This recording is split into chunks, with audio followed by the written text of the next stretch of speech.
Good evening, ladies and gentlemen, and welcome to Let's Talk Automotive. This is episode 56. Can you believe that, Pete? Marching on. And in tonight's show, we have the latest and breaking automotive news. We review the Opel Corsa, and our guest tonight, all the way from England, Vanessa Ruck. And then obviously we're going to have game time with Vanessa, and our segment on how things work. We're going to have a look at the innocuous fuel tank. Who would have thought? Who would have thought? And then we're going to obviously have our favorite part of the evening, meme time. But of course, we are shaking up the order of events tonight. We are. So, ladies and gentlemen, sit back, relax, and this is Let's Talk Automotive.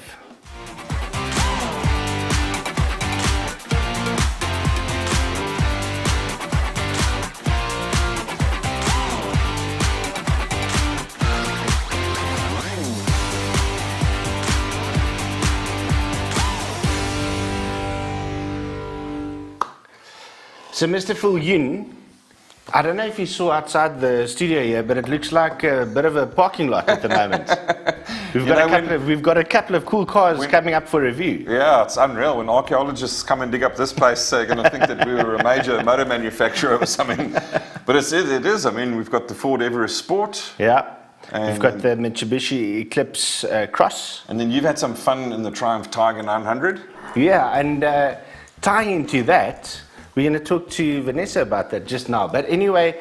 but we've also got an outside broadcast with Triumph. Yes, next week. We've got some exciting stuff coming your way, guys. So next week we are broadcasting live on Thursday, and our normal time slot, live from the new dealership in Pretoria. So lots to look out for.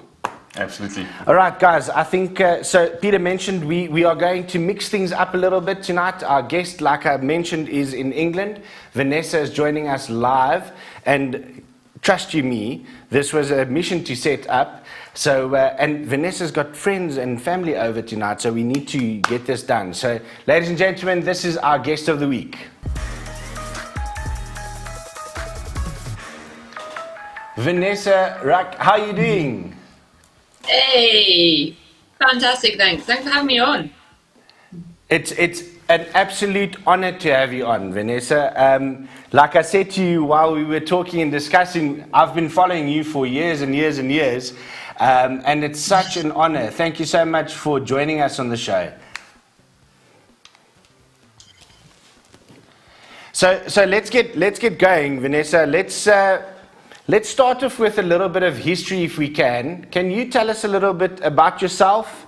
A lot of the viewers tonight won't necessarily know you and follow you, so hopefully they will do that now. But tell us a little bit about your story. Where did it all start? What did you do before the girl on a bike, etc., etc.? Yeah, so the journey to the girl on a bike really started back in 2014 when I had a pretty horrific, life-changing accident. Prior to the accident, I was an account director in marketing. I was incredibly athletic and sporty. I lived for kite surfing. There was no wind. There was a whole list of other extreme sports. But then on the 25th of March 2014, in a single moment, life as I knew it changed. I was cycling home from work on my normal daily commute, 16 miles, and about a mile down the road, car coming the other way through traffic lights decided not to stop at their red light, and they cut across in front of me, leaving me with nowhere to go, and I went straight into the side of the car. And like that, life as I knew it changed. Now, I wasn't a bleeding mess and a wreck on the side of the road, but the implications of that accident have been pretty life-changing, and it's been a 7-year recovery with 7 surgeries, including a reconstructed right shoulder and right hip. So I'm a little bit bionic, but I'm kind of on a bit of a mission to prove that I still can to myself and not have my slightly reconstructed body as an excuse not to get out there and make the most of life. Now, what a lot of people don't realise is that I wasn't an active motorcycle rider prior to the accident. So in my recovery, it's been pretty brutal on the physical side, but on the mental side, I've got to mention the mental health element of my recovery, which has been really hard. And motorcycles have been, can I say, a new addiction that has really helped me through that journey. And I'm now very much in love with all things two wheels, and I guess I describe myself now as a motorcycle rider, racer, and adventurer, as the girl on a bike across lots of different social media platforms. I mean, Vanessa, you know, it's been incredible for us to have a look at the journey that you've gone on. I mean, first things first, you did mention on your website that initially when you went to hospital, they kind of sent you home patting you on the head virtually, saying you just had bruising, and it turned out to be a lot more serious than that. But I mean, like you say, you went from that to a journey into motorcycles, and I think any person prior, without even having any accident, it would have been a daunting thing to get onto a motorbike. So it must have been an amazing journey for you to now get onto motorbikes, and I mean, from what we've seen in terms of the videos that you produce, I don't think Fani are now at your level of skill. Not at all. So, I mean, tell us a little bit about that journey, to how you skilled up, and clearly the bravery and how you had to overcome some of the mental barriers to get to the level that you're at.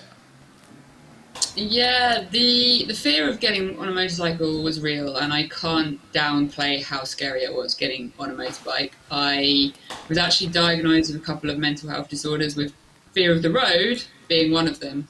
So you kind of does what it says on the tin, and I had to use a lot of mental strength, determination, and some mindfulness practices to try and overcome that fear, which I did. But I also can't emphasize enough how many times I cried in my motorcycle helmet and freaked out. And I'd say the first time, 50th time, 200th time I got on a motorcycle, it still scared me.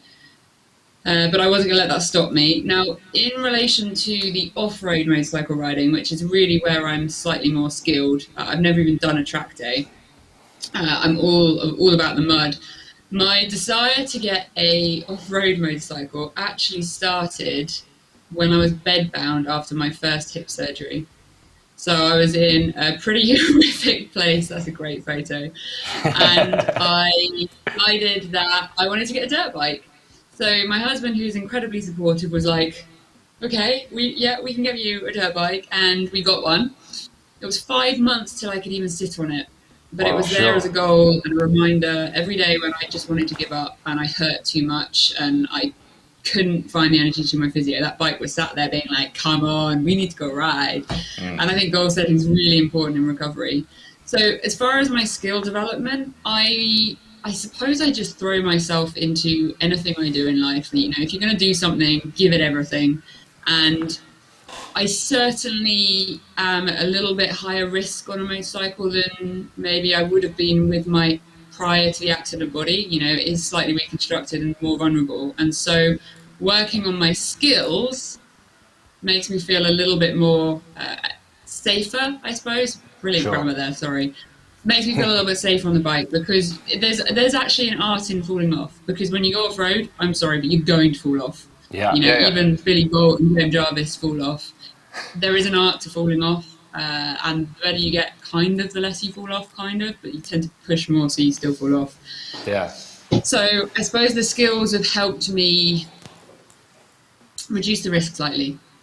I mean, my brother watching the show will be laughing, because I do track bikes, he does off-road, same as Fani, and every time I go riding with him, I fall off hard. You've got no idea how much respect I've got for you in terms of the skill level that you've got off-road. So I maybe need to learn how to fall off a bike properly.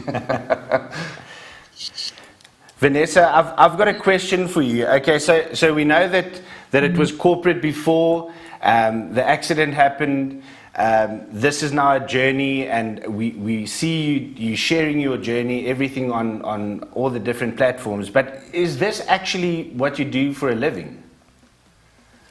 I am now a freelance sort of consultant in marketing. So I do use my social media platforms as part of, you know, my ability to support companies with their marketing. Okay. And I'm very grateful for the university, master's, full-time career I had in marketing beforehand, which has enabled me to, I guess, utilize the energy that I've been able to create around my story. And for me, it's not about making loads of money. That's one thing that certainly changed with the accident. I got a way more grounded perspective of what's important, and experiences and relationships is where my happiness comes from now. Not a whole load of money. So I did actually quit my full-time job. I guess it was just over 2 years ago now. I kind of reached a point where I needed more time for my body. And I'm about 13 months post my most recent surgery. So you think, I'm all fit and amazing. It still feels quite fresh for me, the bedbound phases, I suppose. Yeah. So let's talk about your most current event that you attended, this Red Bull Romaniacs. I followed this journey and I could not believe what I saw.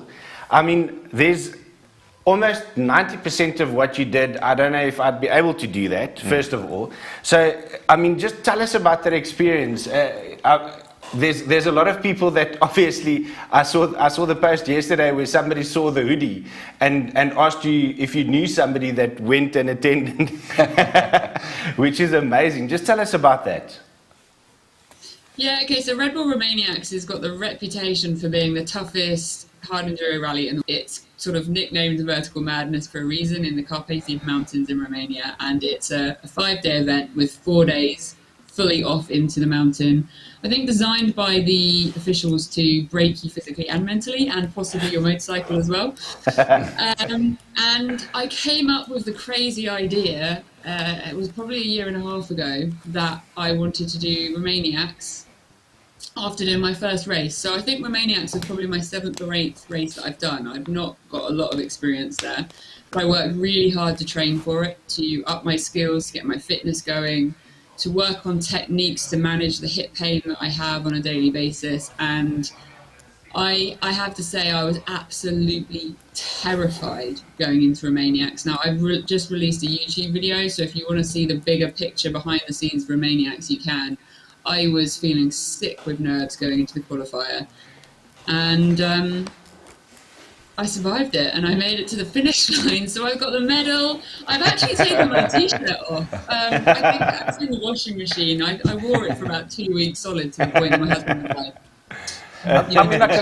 I can fully imagine, there's 2 questions I want to ask you, Vanessa. The first is obviously the Romaniacs event is an incredibly tough event, and how did you find it, sort of pipping yourself as a female up against all the male riders? And then the second is, have you heard of Roof of Africa, and when are you coming out to South Africa to do it? I want to do Reef of Africa so badly. It's just about finding a way to grow a money tree. I'd be there tomorrow if I could. It's just about resources and somehow making that happen. But I would really... Well, we know a few people, hey? So maybe after this we should have a chat offline and see if we can get you here. I think it would be an incredible event for you to experience and for your followers as well. Yeah, a friend of ours that was on the show a couple of weeks ago, actually, Glenn Foley, they have a publication in South Africa called Dirt and Trail magazine, and he sent me a message and he said, listen, tell Vanessa that they've got something, on you in the magazine this week or this month. Can you believe that? What a coincidence. So I think it's probably with the Romaniacs thing, yeah. Do they? I didn't even know this. Yeah, so okay, I'll definitely make sure that we send you a copy of that. Okay, so the girl question. I missed the girl question. Have we got excited? Yes, yes. So just going back to that, yeah. Yeah, I think I know it's a bit strange because I've called myself the girl on a bike, but I don't really like to see myself as a girl. I grew up with an older brother and 2 older male cousins. I was just always with the guys, getting muddy and dirty. And the fact that I was a girl was never really allowed to be a thing for my parents. Sure. They just told me that I could do anything I wanted. And I think that's the approach that I take on a motorcycle. I do find that as a girl, it is a little bit more intimidating because you automatically get this, unfortunately, prejudgment or expectation on you that because you're a small little blonde girl, you're not capable to ride a bike and you haven't got credibility. So hopefully the fact that I finished Rebel Romaniacs will help annihilate a little bit of that. But as far as Romaniacs goes, I wasn't there to race the guys, completely honestly. I was there to race the terrain, to race myself, and to try and make the finish line. The fact that I actually ranked, I'm quite proud of coming 57th in nearly 100 riders. So I wasn't at the back. I learned a lot, and I actually think even if I did Romaniacs again next week, I'd ride it better. It was so good. It felt so alive, like every second of it, even when it was painful and I was hurting and I was tired, it just felt so alive. That's awesome. I mean, and just going back to obviously the girly thing.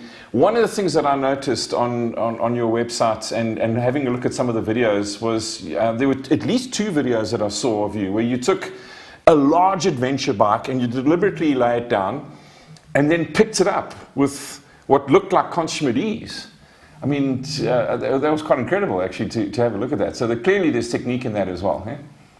There's definitely a lot of technique in picking up a big adventure bike. So like the Harley Davidson Pan America, which I think is probably one of the videos you're talking about, and the Africa Twin. I mean, the Harley's 246 kilos.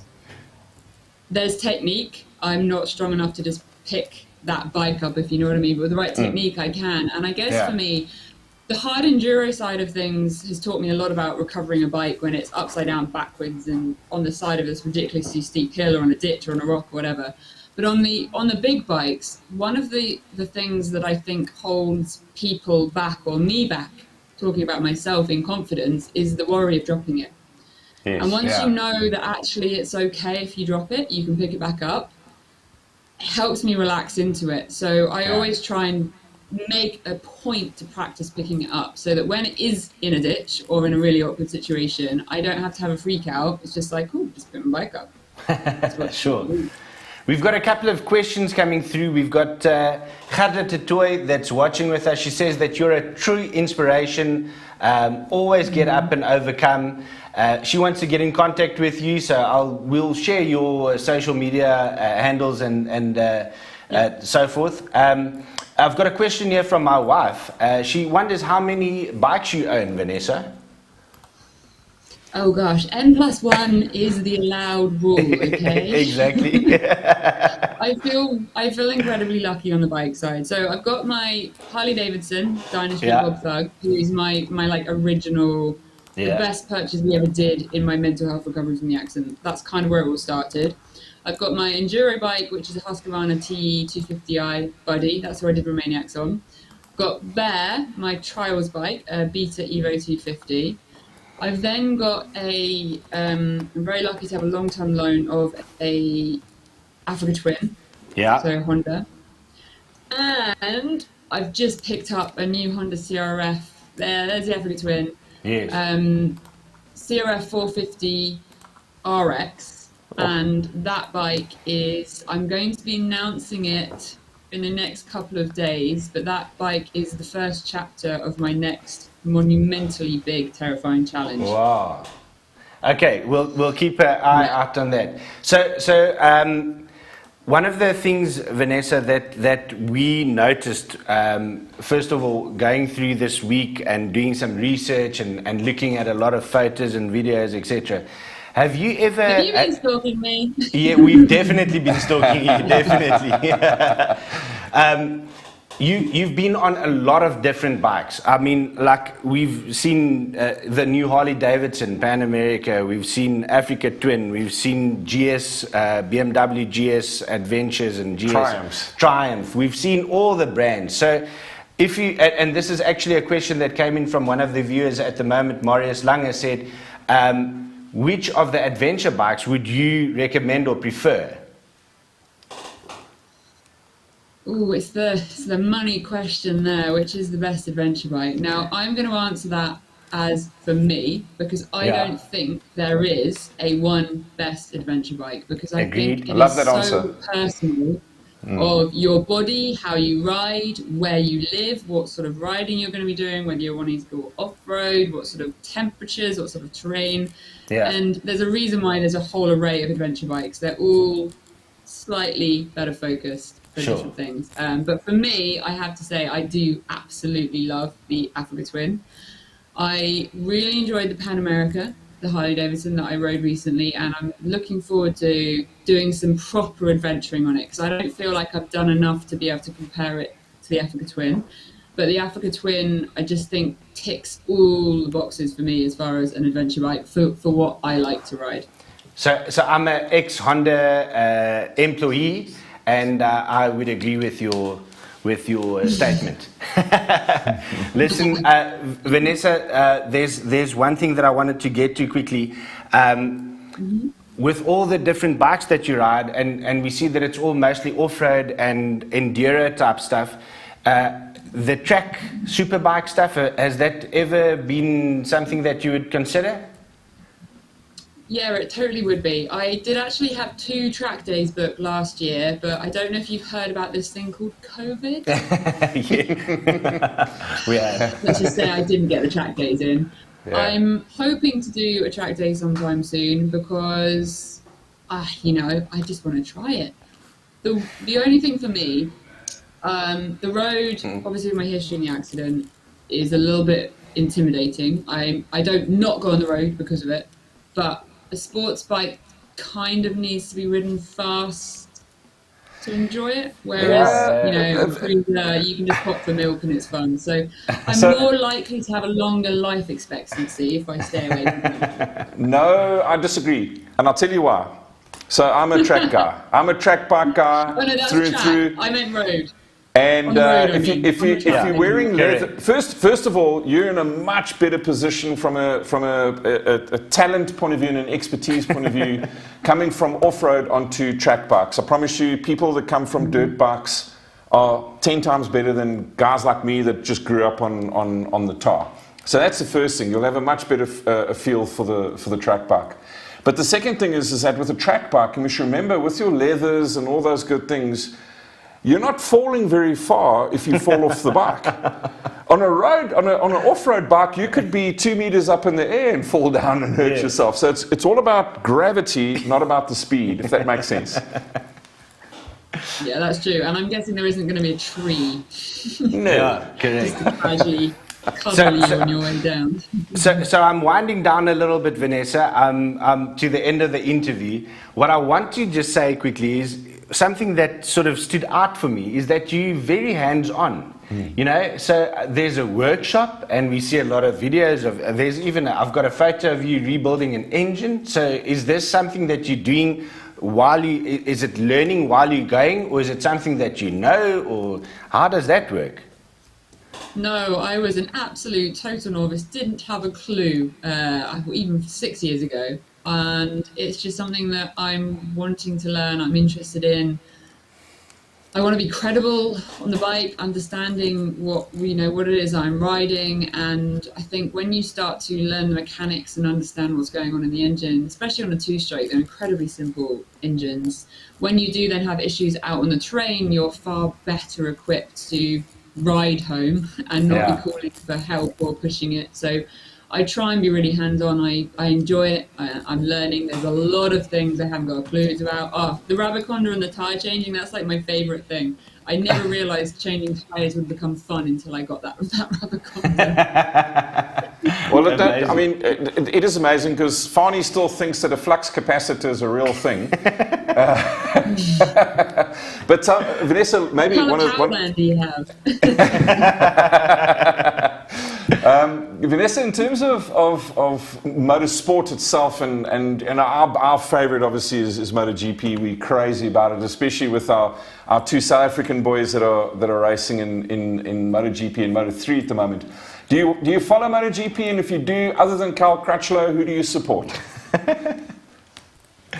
I don't at all, but Oh, really? I might be able to save this answer a little bit by saying that I'm going to Silverstone in a couple of weeks' time for the MotoGP. So maybe I will then be able to tell you who I support.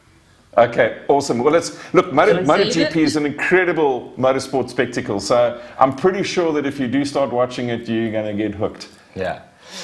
So Vanessa, to end of the interview, I've always got a little bit of I go look for some funny photos. So Yeah. Well, you put them on Facebook so I can look at them.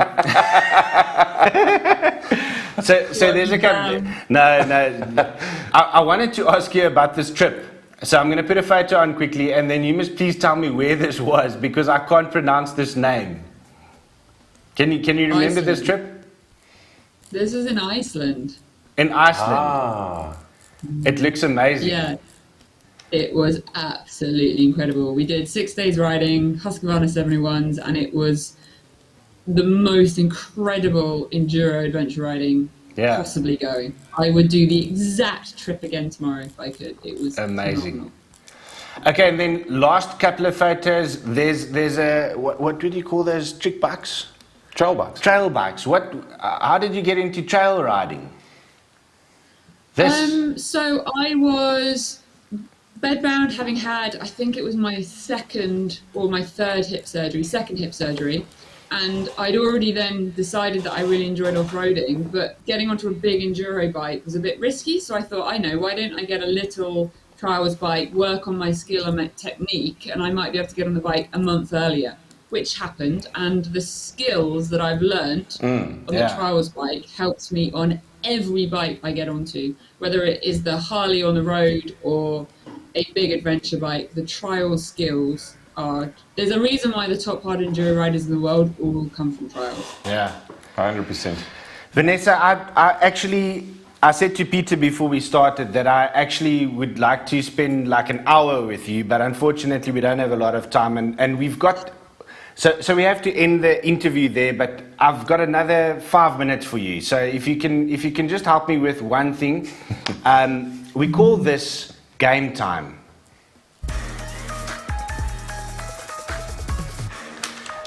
So Vanessa, what we do here is I'm going to show you a partial picture of a bike tonight, okay?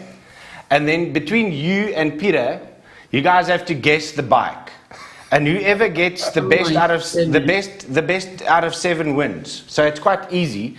And the tip for tonight is enduro off-road type of bikes. So it should be okay. It should be okay. So Fani designs this part of the show to humiliate me. Don't worry. I'm a car guy. I like my track bikes.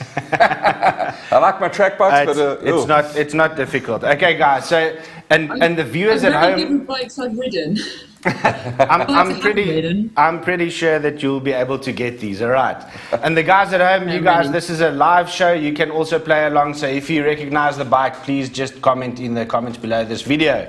All right. Here comes the first one, guys. Are you ready? The producer Fritz in my ear said, Vanessa, if you recognize the bike, please just shout your name. Okay, then I'll come to you to get your answer. Is that okay? Okay. And here's the first one. Hello. Vanessa, yes? Yes? What is that? Husqvarna 701? Absolutely correct. Oh, boy. That wasn't difficult. See, I'm easing you guys into this. I'm easing you into this. I can see where this is going. Okay, so let's see if you guys can get the second one. Peter. How do you know? What? Okay, that is a KTM 350. And I'll tell you why I know why that is a KTM 350 is because that's one of my brother's bikes that I've crashed on. So I'm quite intimate with that. Okay, so it's all tied up at 1 each. So, Vanessa, I'm counting on you to please make this work. And here's the third one.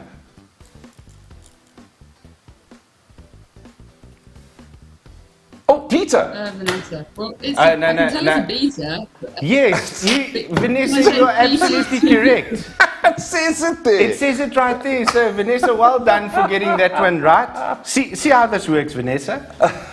I feel like I cheated. I just read it. Exactly. But it's like, do you remember that what was that game show called? IQ. No, whose line is it anyway? We make up the rules and we just, don't worry about anything. It doesn't matter. Okay, here's number 4. Jeepers. Peter.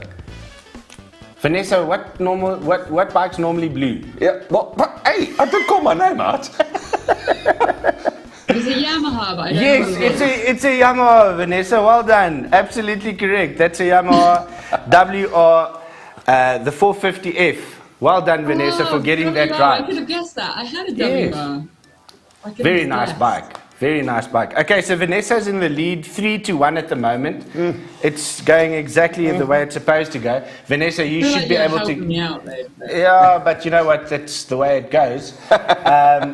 You should get this next one very easily. Here's number 5. Okay. Oh, it's a Honda. Yes, yes, it's a Honda. The CRF 450X. Well, I should have guessed with the colour. That's exactly what That's you the said. sister So of my new bike. I should actually give you bonus points for that. Well done. All right, here's number 6, guys. It's a Sherco. Yes. Oh my goodness. Wow. This is a two-stroke. It's a 2-stroke. It's the 300 SE. Well done. Well Just done. just well before done. we get to the next one, Fani and I were asking, do the two-strokes have that sort of large exhaust diameter? Is that what also could give us cues as to whether it's a expansion two-stroke? Yeah. There we go. Just listen to Yeah. that. She should do a little video on how things work yeah. and educate you. Yeah. Yeah, well done. Okay, so at the moment, it is 5-1. So you're going to give me 10 points if I get this with one. one more to go. There's no way I'm giving you bonus points. So, Vanessa, if you get this last one right, I'm going to give you 10 points. And if Peter gets it right, I'm going to give him 1. How's about that?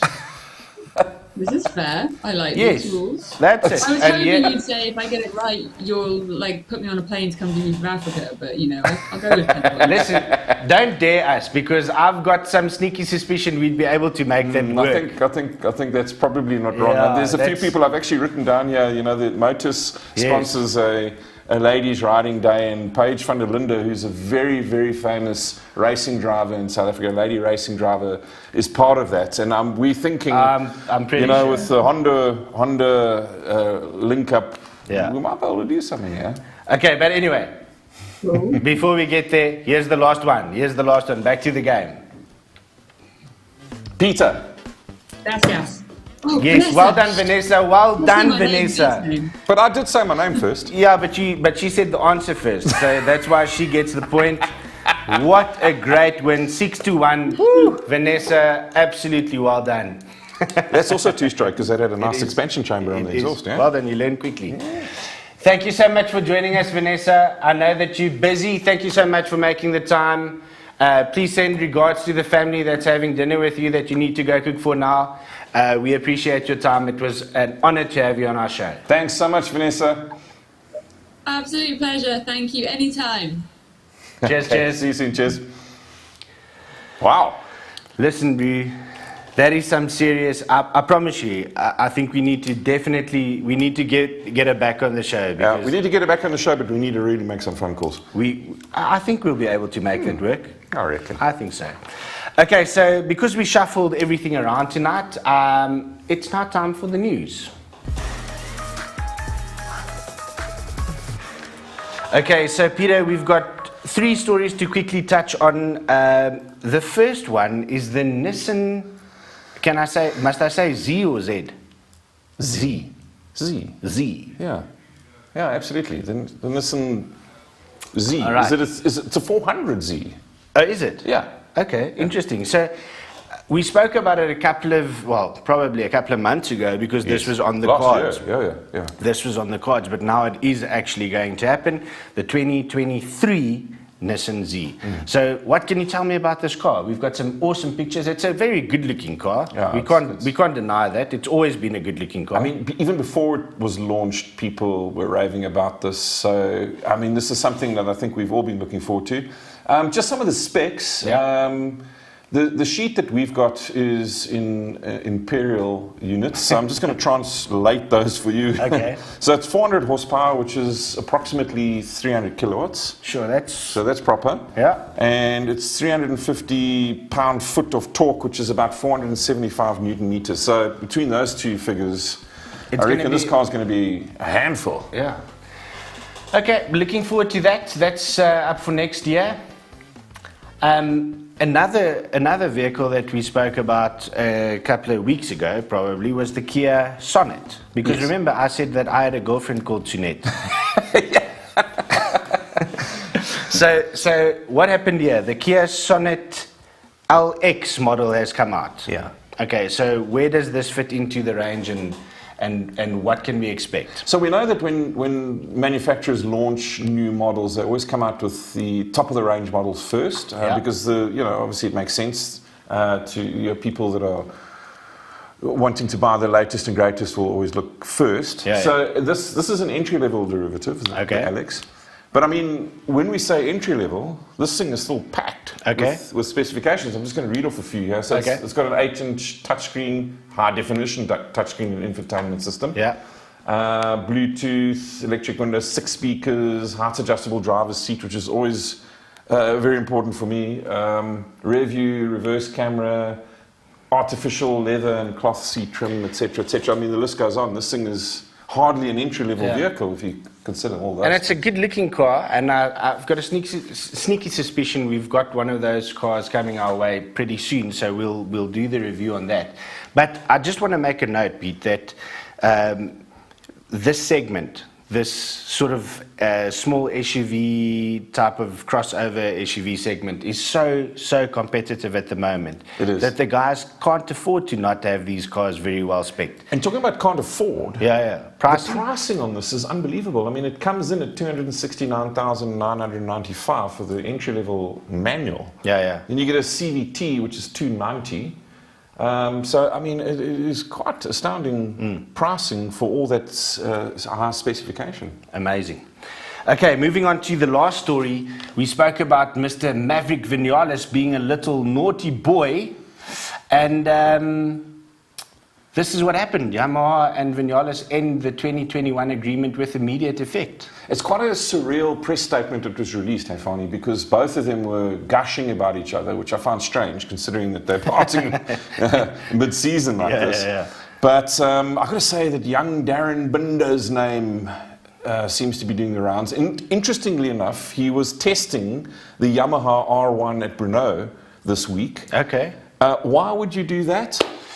Well, I don't know, maybe, why don't you give us a little bit of a Let's Talk Automotive first prediction here? Yeah, prediction. Well, I reckon they're going to give him some wild cards. You cannot have a team that's vying for the Constructors' Championship with only one bike in the series. So somebody's going to ride that bike.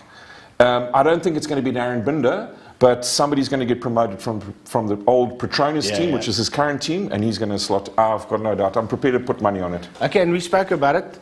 If that happens, how many pairs of brothers do we have racing in MotoGP? 5. That's amazing. So we've got the Binder, Binder brothers. If it happens, the Binder brothers. Then the Rossis. The Rossis. Then Espargaros. And Marquez. Yeah, I think it was 4. That's 4. But that's amazing. Yeah, we'll have to get somebody else in there to get 5 brothers. All right, guys, that brings us to the end of the news. So we had the privilege of reviewing the new Opel Corsa. And we had a bit of fun with this, seeing that it's a German manufacturer. What? Well, so they say. Well, why don't you wait and see? Ladies and gentlemen, this is our review of the week.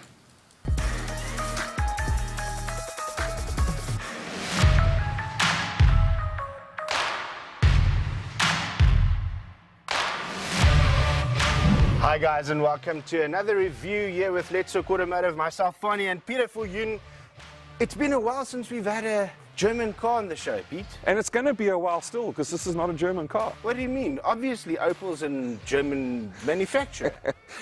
As we know, obviously, Opel is now owned by Peugeot, which is French. Okay. And this is, for all intents and purposes, a Peugeot.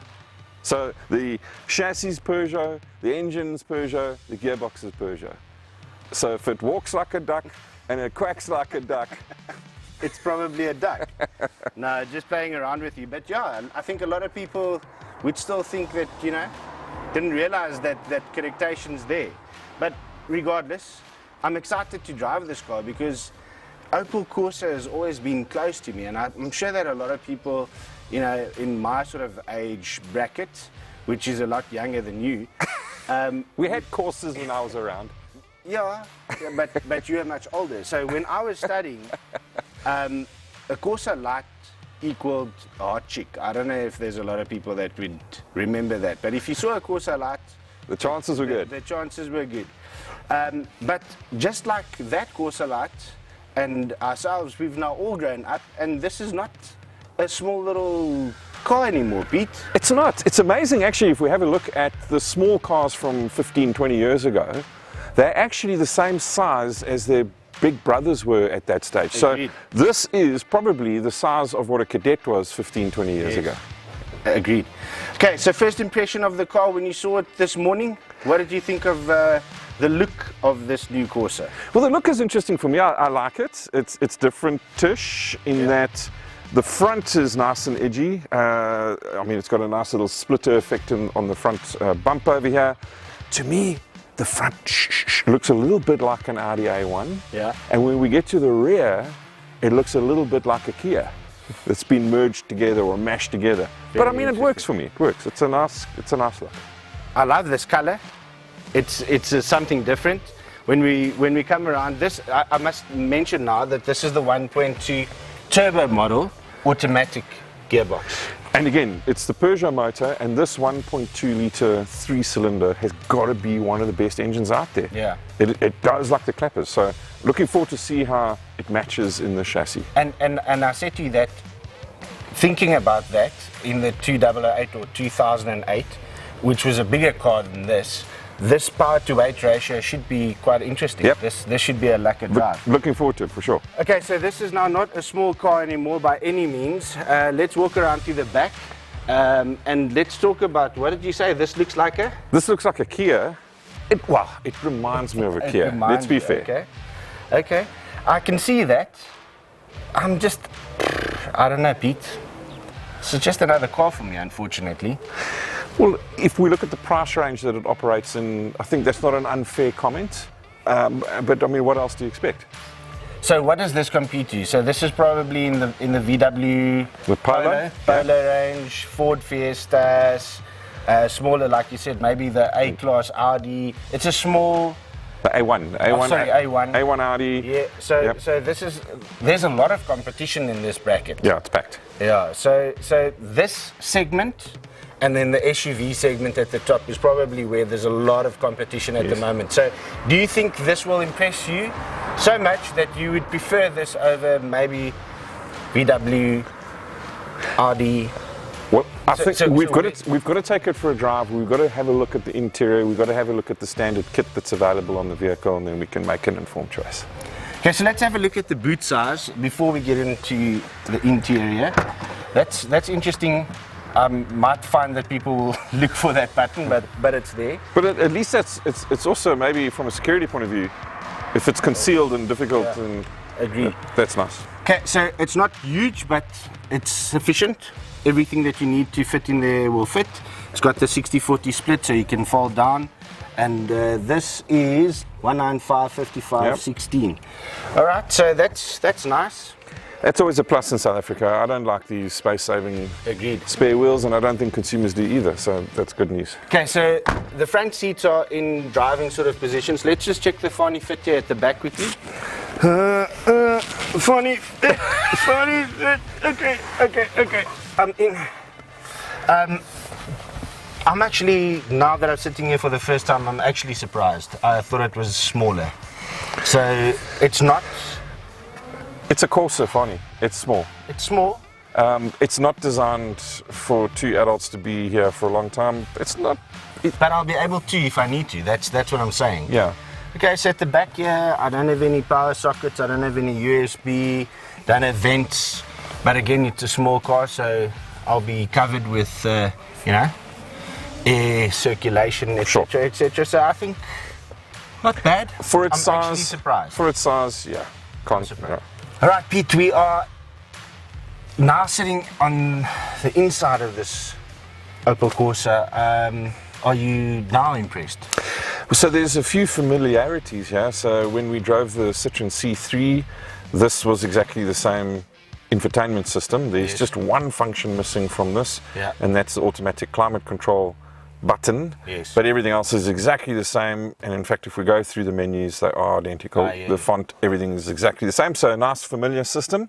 One thing that we and this is interesting because obviously these oaks are all working together and it's a cost saving exercise, this cross pollination between everybody, but something that boggles my mind is that this is the same, okay, but then like on your Peugeot and your Citroen, the cruise control controller sits at the back here, but this one now again is back on the steering wheel.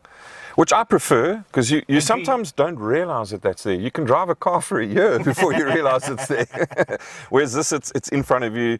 I quite like the feel of these buttons, by the way, because it's a rubbery, sticky feel.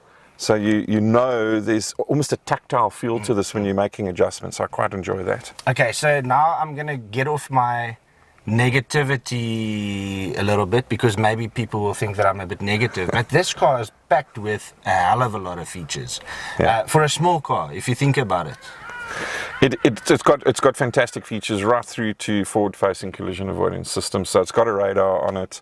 It's got a nice digital cluster. It's a little bit smaller than perhaps a European spec vehicles would have, but maybe that's just from a cost-saving point of view. My personal feel is I don't really like the layout of the menus on the cluster, but that's just a personal choice. For the rest, the steering wheel's a nice steering wheel. Again, the buttons are all in the right place. So the only thing that I could pick up that we may be missing is a reverse camera. Do you need a reverse camera on a car this size? Probably not, which is a good point, but you've got park distance control, front and rear, so you've still got the features. Okay, I think we need to go and drive this and see if that changes my mind. Okay, cool. All right, Peter, so this is now where it gets serious because this is an Opel Corsa. And this doesn't look anything like an Opel Corsa. This used to be a small little student car, man. Do you still think that this is a small little student car? Well, it's a rich student's car. I wouldn't call it a small student's car, but I want to show you something now. This is quite a nice dynamic part of the radio, and I'm just going to do this for you. Oh my goodness! Hey, this is a 1.2 litre engine. This is a 1.2 litre turbo, and it my goodness pumps. I mean, That's can you feel that? It is very impressive. sort of back into the seats kind of stuff. So the performance out of this thing is wicked. Okay, but you said this is the same engine that we found in the 2008 Peugeot. Yes, so it's the same engine, same gearbox, same chassis. Everything the same, yeah. Okay, that makes a lot of sense. The guys do work together and cross-pollinate with getting the stuff together. Pete, this is like a little race. Crazy, yeah? It's a little pocket rocket. Okay, so that's like the top highlight for me so far in this car is the performance. Yeah, and it's comfortable. It's suspension is not overly rigid. It's nice and soft, but still has pretty dynamic handling. So yeah. Okay, I'm impressed. Let's talk about this. We ran through this on, like you say, the previous the C3. The C3. Okay, so there's my music, my radio function. There's a navigation. Obviously, when you set up your phone, either with Android Auto or Apple CarPlay, your phone connectivity. There's your menu button. How do you navigate through this? Oh, it's touchscreen. Is that correct? Yeah. So you car setup here. So automatic headlight dipping under inflation. Okay, so it's got tire pressure monitor system, traction control on and off. Yes, so that's proper, eh? Vehicle settings, let's see, headlights, comfort, safety settings, let's see what you can do there. Active safety brake, speed reading. Yeah, we saw the camera at the front there. Yep. So that'll give you a warning when you're speeding, roadside recognition or road sign recognition, driver attention warning. yes, this car is very well spec'd It is very nicely spec'd. for a little car. This is something that we said we missed in the Citroen C3. Remember, the center console here. Well, The that's it, armrest. the armrest, yeah. It's a big one. You know, when I drove that C3, I loved it. I really, really loved driving that vehicle. But I did, after a while, start looking around the garage to see if there was a box that I could put in between the seats so I could rest my arm. Yeah. This is cool, having a center armrest. So please, all product managers out in the world, do not spec a car without a center armrest. We're going to take big points off next time.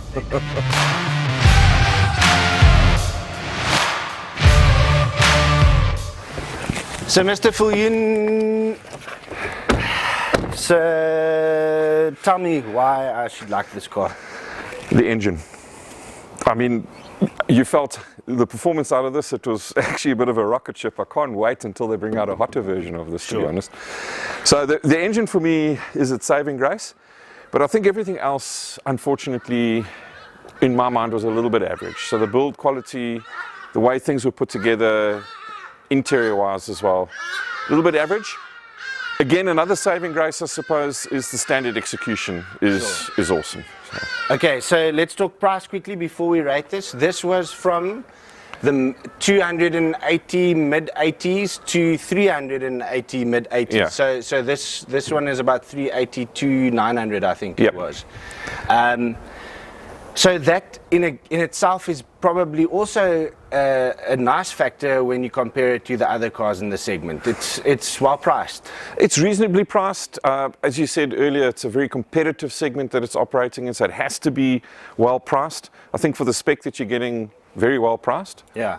Okay, so now let's talk rating, and maybe I sounded a bit negative, but there's nothing wrong with this car. It's got everything that it needs to have. It's got everything that the competitors have. So is there a reason to not give it a good rating? I don't think so. I think we can give it a fair rating. It's not a vehicle that stood out for me like some of the others that we've done this week.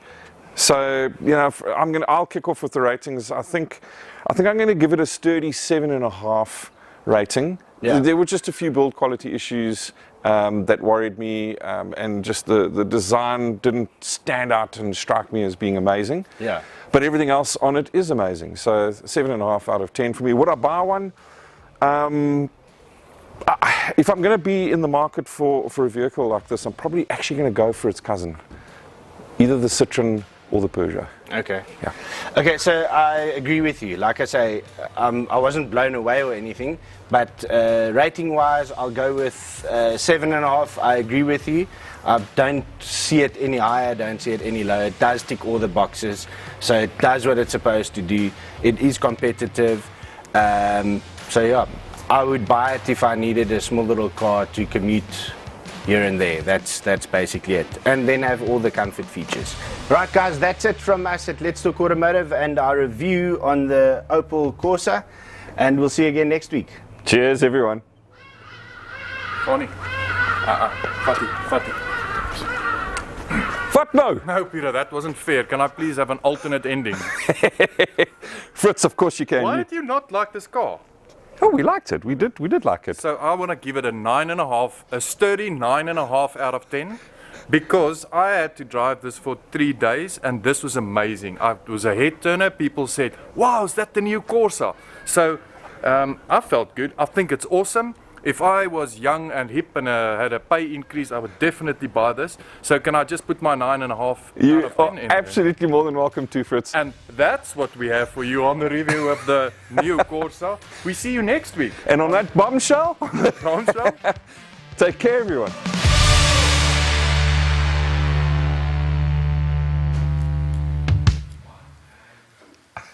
And that's why different strokes for different folks. I love it. I love it. Fritz was very determined. Even now, outside when we were watching this review, he says, "This was a brilliant car. This is a brilliant car." So awesome. I love it. So we've had a few comments. Marius Lange saying, "Fani and Peter, when are you guys going to do a comparison test on compact SUVs, especially in the segment?" Great comment. I think that we've done single cars at a time. It'll be very cool to get a whole lot of cars together. So it'll take a bit more work, but yeah. Yeah. Yeah, so Pete, I think we're sort of heading to the end of the episode tonight. But before we get to meme, I want to tell the guys again that we've got two very special things coming up. First of all, next week we're doing a live broadcast from the new Triumph dealership here in Pretoria. We've got a Triumph Tiger here for the weekend that we'll be doing a review on for the episode next week. So a little bit of a Triumph theme. And then in 2 weeks' time, the two of us will be down at Simola Hill Climb. I can't wait. And we will be doing a live Let's Talk Automotive episode from the pits on Thursday evening. Yeah, I absolutely can't wait. I think it's almost a threshold moment for us in terms of where we are with COVID. So yeah, it's going to be awesome. Okay, so how things work, Peter, tonight is all about petrol tanks. Petrol tank. Can you believe it? Who would have thought? When you phoned me and I said to you, Fani, what are we going to do on how things work? I thought it was revenge when you said to me, fuel tanks. But I mean, it turned out to be quite an interesting exercise. Yeah. So, yeah. All right, so let's go into how things work, and this is proudly brought to you by Suzuki Auto South Africa. Welcome to this week's episode on how things work. And in today's segment, we're going to be taking you through the humble fuel tank that we have on our cars. Now, this is something that you perhaps have never even bothered to think about, but it's a surprisingly complex component and a very critical one in terms of being part of our overall fuel system. So, in addition to just storing fuel, the fuel tank does a few other things, including preventing vapors from escaping out into the atmosphere. And it also prevents contaminants getting into the fuel system. But most importantly, it contains a whole lot of components that are critical in terms of pumping and measuring the fuel that goes from the tank to the engine itself. So let's have a look at some of the components that we find inside the fuel tank itself or on the fuel tank. The first is the fuel filler neck. Now, most of us sometimes get to this fuel station and we forget which side our fuel cap is on. So an easy way to figure it out while you're still sitting inside the car. So if you're driving somebody else's car or you're driving your partner's car and you get up to that fuel pump, 99% of the time, the fuel filler cap is on the opposite side to where your indicator stalk is on. So if the indicator stalk is on the left-hand side, the filler cap is going to be on the right-hand side of the vehicle and vice versa. Of course, most manufacturers have actually printed on the cluster itself where the fuel pump icon is, a little arrow that tells you which side the filler cap is. So between those two, you shouldn't have any problem in figuring out where your fuel filler cap is next time you pull up to the fuel pump, and you can avoid those embarrassing moments where you're trying to turn around the vehicle and figure out which side the cap is on. The second thing that we found, obviously, from the fuel tank are the fuel lines. Now, there are quite a few fuel lines that go out of the fuel tank and then return back in, and they serve different roles. But in the main, we have an outlet pipe that goes through to the injectors, and we have a return pipe that comes back in and vents any excess fuel back into the tank itself.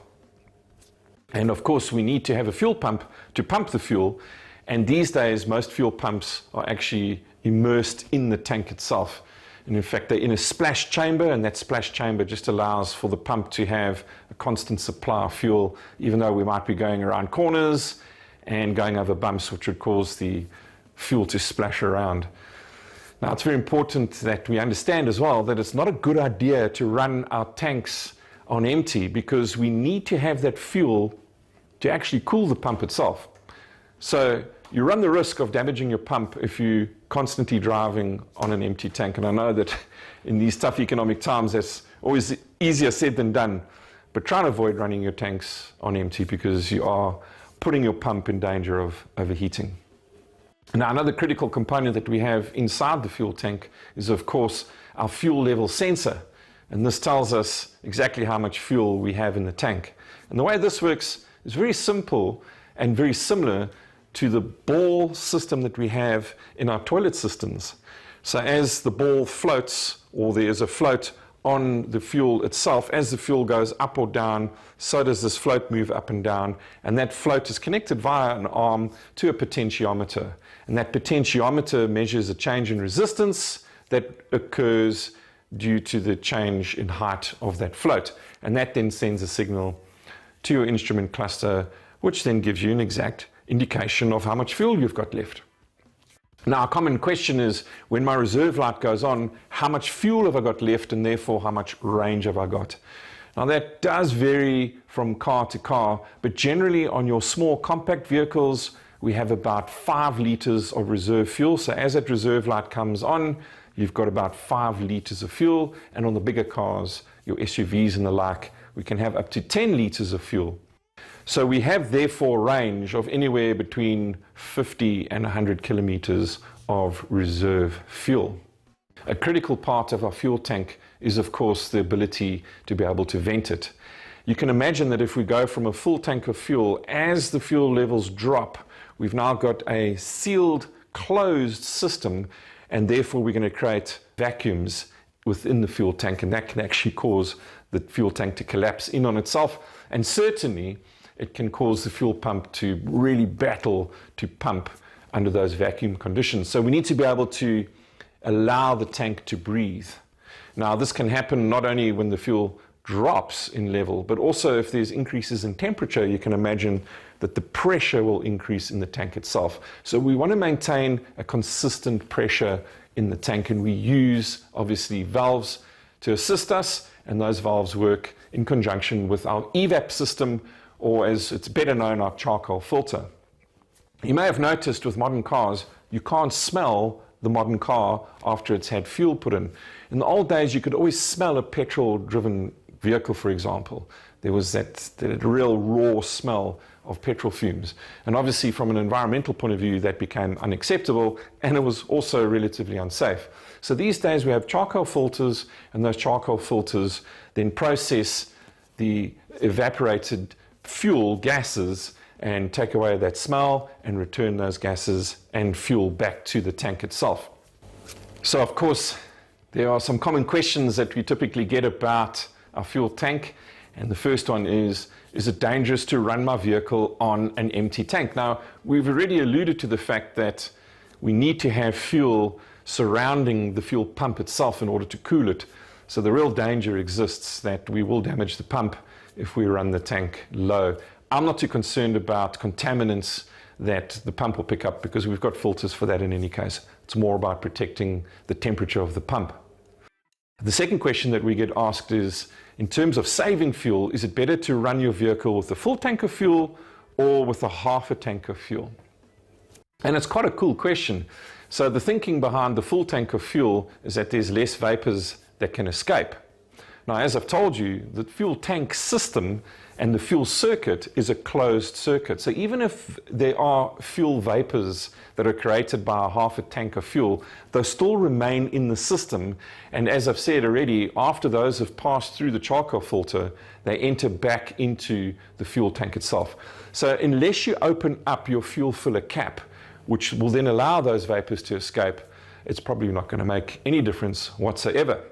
However, there is some merit, I suppose, in the fact that if you're driving around with a half a tank of fuel, you're driving around with less weight. And obviously weight adds to fuel consumption.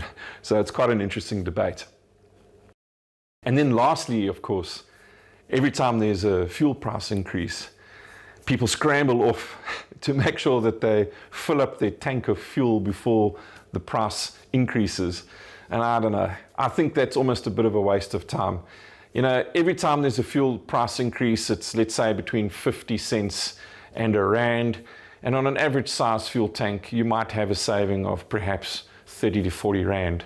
I don't know if it's worthwhile. You probably spend 30 or 40 Rand just getting to the fuel station, and then you've got to sit in queues potentially waiting to have your tank filled up. So I don't generally bother with that. In any case, we get used to that new fuel price increase very quickly. So I hope you found that useful. Some interesting tidbits about the humble fuel tank. and we look forward to seeing you on future episodes of How Things Work. So now that you've proven that you can do How Things Work on whatever topic I can throw at you, game on. Okay, so we'll do tie and nipple caps next week. Absolutely. Okay, so that brings us to the end of the show, and we always end the show with a little bit of a lach. So in meme of the week, should I introduce it properly? Yeah. Okay. Yeah. This is meme of the week.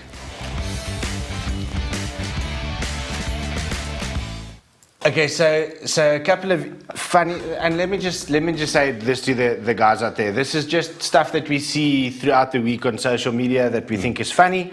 So the first one. Wait. What? Before you go to the first one, I want to ask you something. A life lesson, Fani. Yeah? How do you win friends and influence people? So there's two things.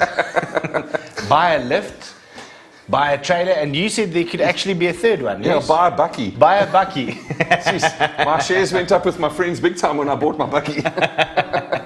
Agreed. I think a lot of the automotive oaks will agree with the lift, eh? Okay, so the next one, let's put that up and have a little bit of a look. Okay, so this is the pyramid of intellect. Okay, so at the bottom, let's start at the bottom. High school diploma, associate's degree, bachelor's degree, master's degree, PhD. What do you think comes right at the top of this, Pete? Professor? Let's see. People who fix their cars after watching do-it-yourself videos. Well, listen, I've got to agree. And I'm actually guilty of that. That is amazing. I just have. Okay, so in news today we discussed Mr. Maverick Vinales ending his contract with Yamaha with immediate effect, and this came out today. We'll race for food. Oh man. The Freudenschauder in me would say, yeah, I'd hope that's the case, but actually he's probably rolling in millions, so he's laughing at all of us. All right, guys, that brings us to the end of tonight's show. Thank you very much for joining us. Join us next week, Thursday, in our regular slot at 6 o'clock live from Triumph, Pretoria. Looking forward to that. I must get my bike license. You must. Cheers, guys. Have a good one. Cheers, everyone.